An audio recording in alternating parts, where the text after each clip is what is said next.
Mambo vipi? This is Konde Boy Jeshi, the CEO of Konde Gang. Niko hapa kwa address hili jambo linalohusu mdogo wangu Chinga.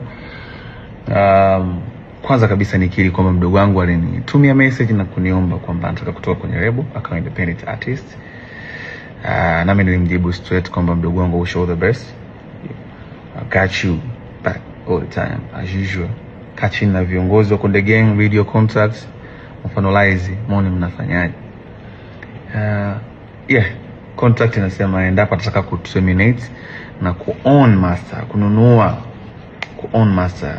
Nikisema master namaanisha catalog, the whole entire catalog. Nyimbo zote hata zile ambazo amezifanya mimi ili ziwe za kwake lifetime. Hizo zinaingiza pesa kwake lifetime. Inatakiwa alipie kuzinunua hicho kiasi cha pesa kilichotajwa kwenye mkataba ambao mdogo wangu alisign 4 years ago na kampuni ya Konde Music. Hayo ndio ilikuwa ni mazungumzo na lakini sijui nini kimetokea kwake baadaye.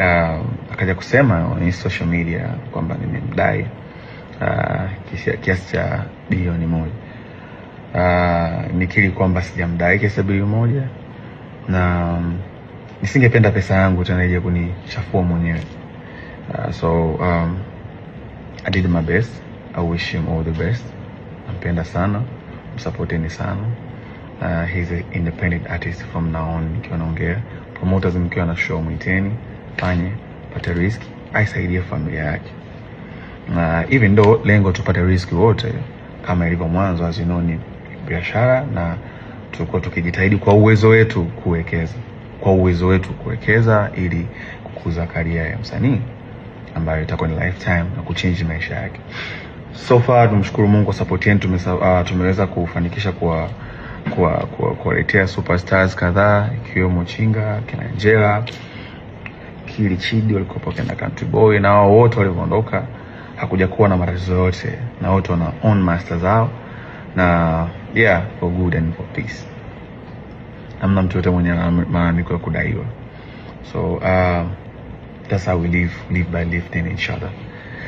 Lakini pia speaking of BASATA, nilipata mwito na niliomba management yangu niwakilishe. Nataka kujua issue ni nini, kwa sababu sikutegemea, na kwa sababu mazungumzo alizungumza naye na bwana Chinga, sikutegemea kama angeweza kufika BASATA baada ya sana usuluhisho. So niliomba management yangu niwakilishe, izungumze na viongozi wa BASATA kuona wanapataje mwafaka, lakini wakaniambia so far nisingeweza kuyashia sasa hivi. Na mimi sikuona haja ya kusuluhisha na mdogo wangu au msanii ambaye nimemtengeneza mimi mwenyewe. Sikuona hiyo haja ya kutengeneza kakia, sikuona hiyo haja ya kutengeneza sintofahamu na mitaharuka. So as I said, my decision was aende akafanya muziki wake na make sure mnamsupport pia. Na mwisho kama sikosei, speaking na kauli yake ya kusema kwamba nilikuwa nimemuita chumbani, nilikuwa sijui nimemwambia mtoe mama yake mzazi. It's sad, na sio kwamba sijui how it's tarnish image, na sio kwamba sijui kuna baadhi ya watu wanaweza wakaamini kwa ni kweli, lakini sina namna. Mtoto akinyea mkono huwezi kukata, utafanyaje? First, nimemwachia Mungu. Second, nimemsamehe.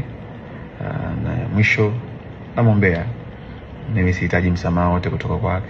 Akiona kuna tija sawa, akiona kama kuna haja ya kuomba msamaha watu walosikia maneno hayo ni sawa, lakini pia anastahili kuomba msamaha zaidi ni Mwenyezi Mungu. Kwa ikimpendeza basi kwa wakati wake inshallah aseme sana, aongee na Mungu wake kwa moyo wake wa dhati kabisa. Na mimi nitamuongezea baraka zaidi na atafika mbali zaidi. Kwa upande wangu mimi sina shida kabisa, na yeye ni my brother na si ataendelea kuwa my brother. Konde Gang nyumbani kwake because Konde Gang made him.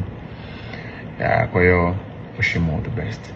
So kwa kusema hayo, nashukuru sana kwa kuendelea kuisupport Konde Gang. Nashukuru sana kwa kuendelea kutunga mkono siku zote. Kuna superstars kibao wanakuja. And thank you so much for your time watching this. And Konde Gangs for everybody. This is Konde Boy. All love.